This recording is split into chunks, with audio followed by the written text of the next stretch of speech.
2018 Honda Odyssey. So right now I just hooked up, this is my older one, the Neutronics model. I accidentally misplaced the other one and I can't find it, which is 3,000 bucks. That sucks. So here we go. 2% air is what I read in this system. There you go. 100% refrigerant, and somebody will go, how can you have 100% plus 2%? Read about the EPA and about what they consider contaminant and what they don't, and the reasons behind that, the funny math. Okay, so we have a good system here, recoverable refrigerant. As you can see, the condenser is bent, and we're gonna recover the refrigerant. Got my gauges over here ready to hook up. Now, you're gonna notice something. Here, let's turn it on. So in the last shop, I always evacuate these down. Sometimes I purge them with nitrogen, sometimes I don't. This one I just left under a vacuum. So there you go.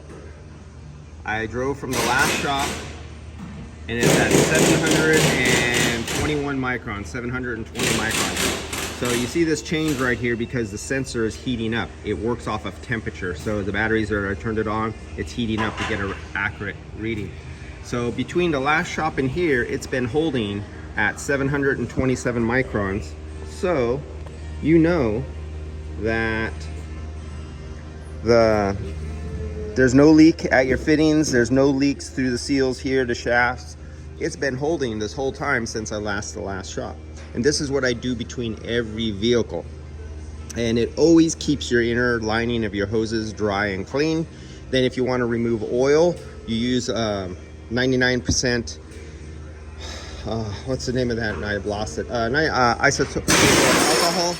And you shoot that through your line, a little squirt, have both your lines open at the end. I use my dry nitrogen tank, hook it up to the nitrogen, give it a squirt of 600 PSI dry nitrogen, and it pushes that alcohol through the hoses and everything, cleans it and dries it out basically instantly at 600 PSI. Be careful, because if your lines are lying like this and you hit this with 600 PSI, they'll go flapping around anywhere and put your eye out, break a windshield, dent a car, whatever like that.